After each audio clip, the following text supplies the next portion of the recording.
People are born wanting to live. It is the handful that may fall into deep depression that often choose to end it. Human beings are vehicles on four wheels that, whereas should be governing, steering their lives by their spirit, instead choose to govern themselves exclusively through their body and mind. Of the four wheels, the two at the back, which are your body and energy system, are already going in life's direction. It is the two wheels at the front, the thought and the emotion, that must constantly be brought into alignment. And here's why.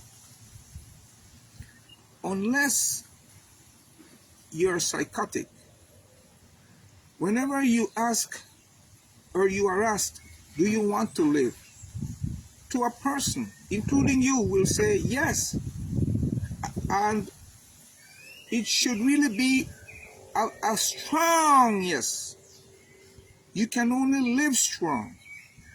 An emphatic yes, because that's the only way to live. Living with full intensity. You can't half step. You can't be wishy-washy. To be you're fully alive. You're either alive or you're dead. Intense, not tense on the inside, while relaxed, not lax on the outside. In thinking that stress used to come from the environment, Grandma used to advise children and grandchildren to cut down whenever they tell her their situation.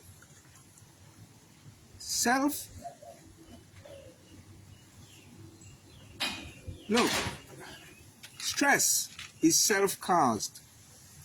If you were carrying a calf when it were only 50 pounds, you'd still be carrying it when it becomes 250 pounds, except the additional weight would make you stronger.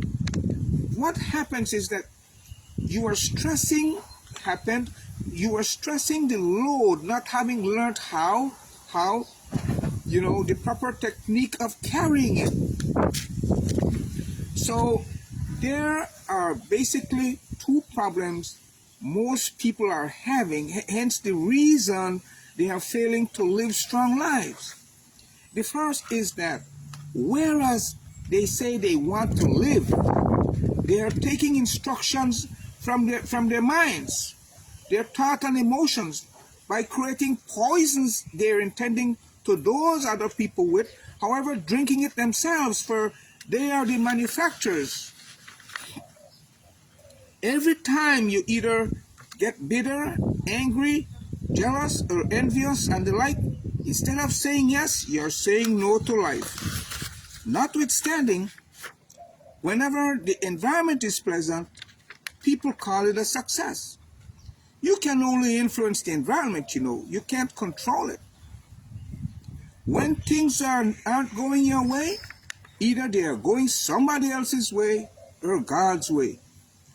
What you are able to do, however, is take 100% control over yourself in body, energy system, thought, and emotion, making all your emotions sweet. So people fall in love with you. Always keep your body pleasant so you're healthy and pleasure-filled. Keep your energies pleasant so you're blissful and sometimes ecstatic.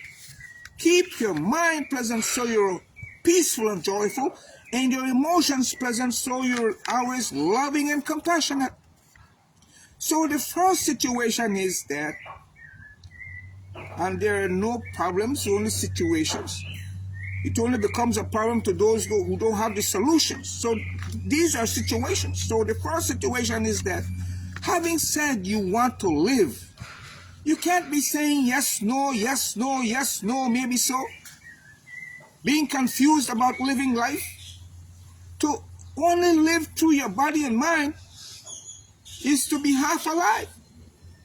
Therefore, bring your body, mind, and spirit under one roof and keep saying a big fat yes to life. Stop creating poisons only to drink it yourself. You are a chemical factory. You are the producer of i.e. love. So you can only give that away. There is only one way to love and give it away, and that is without conditions. Otherwise, you're holding people to ransom. So you must love people regardless. Never get bitter, angry, feel sorry for yourself, etc. Regardless. The other problem that most people are having,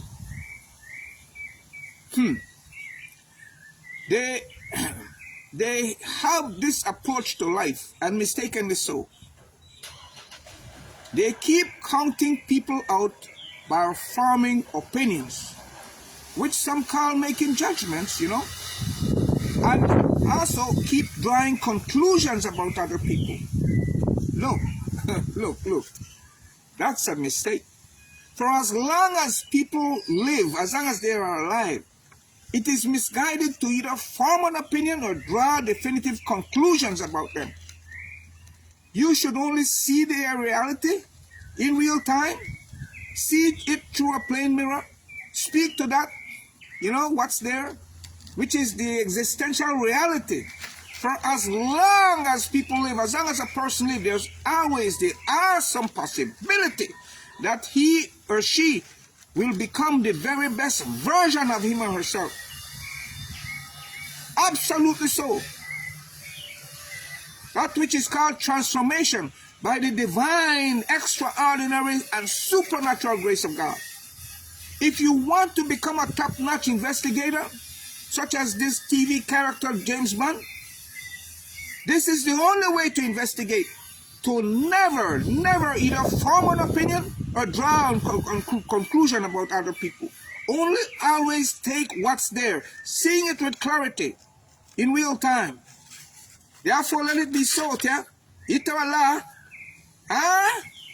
kaya sisaya. Ayo.